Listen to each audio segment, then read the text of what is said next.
Good morning, guys and gals. Sean Springsteen here with Pure Transformation Now. Just getting ready to head into the gym. I'll give you a quick look again.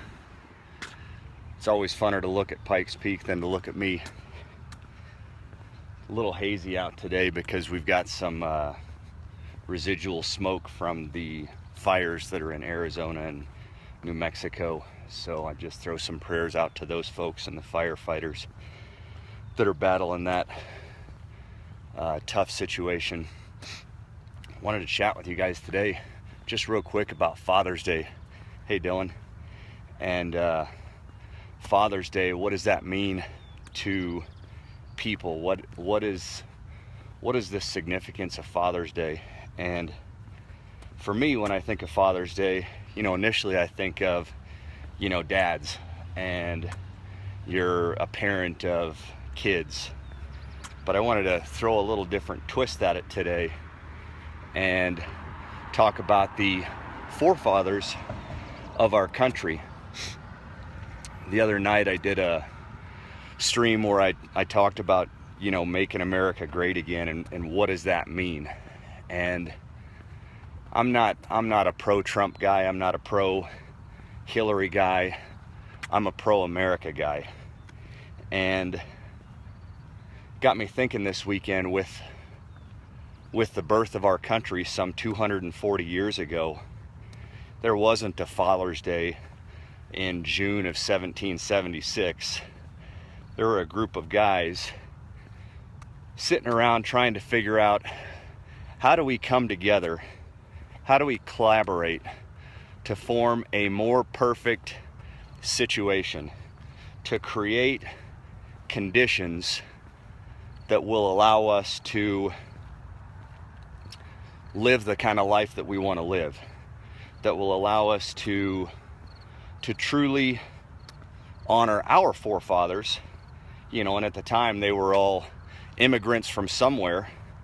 The Native Americans are the ones that had this soil prior to the quote-unquote Americans. So everybody 240 years ago was an immigrant, and they were fleeing persecution from the Brits or some other country. You had Italian immigrants, you had English immigrants, you had Spanish, French, Russian, Jewish immigrants, all fleeing situations that embodied some form of persecution, hate, difficult situation, whatever.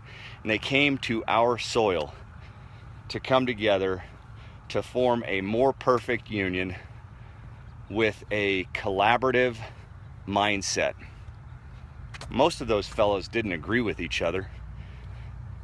Many of them didn't even like each other. But they had a vision for our country.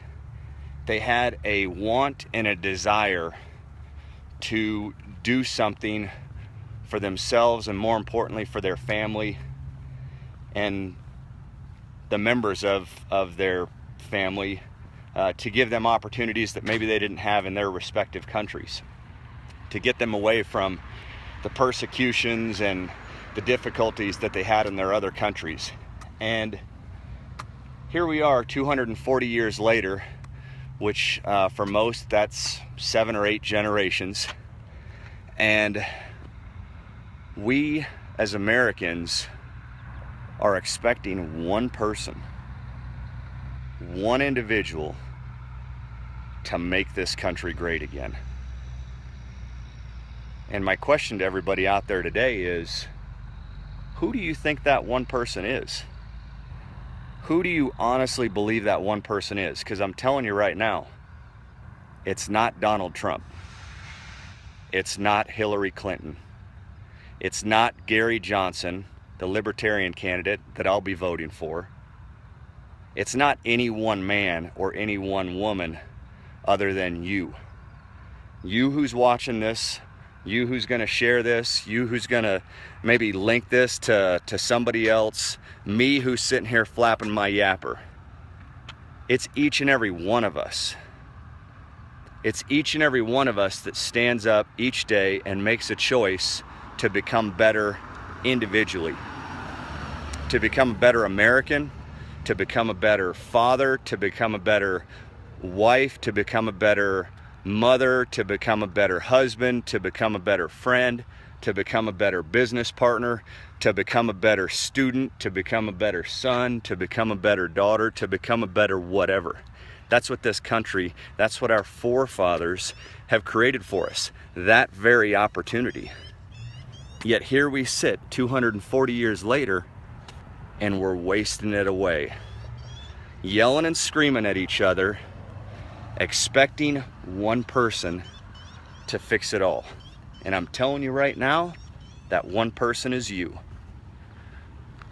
So take a look in the mirror this morning and ask yourself, as the father, as the mother of my own destiny, what can I do? What can I do, Sean Springsteen? What can you do, Dylan Knight? What can you do, Kenna Sue? What can you do, Matt Foote? What can you do, whoever else is watching this? What can you do to make America great again? What can you do to better your family's situation? What can you do to make your neighborhood better? What can you do to make your community better? Because I'm telling you right now, if you're not doing something, it's not anybody else's fault but you. And I'll leave you with this. And I told my wrestlers this all the time. And I told my co-workers this, and anybody else who I had the pleasure and the honor to lead in some way, shape, or form. If you're not part of the solution, guess what? You're the problem. Guys, have a great day. Great Father's Day. Be sure to get out there and just love on people and do whatever you can to make a difference. Amen. God bless.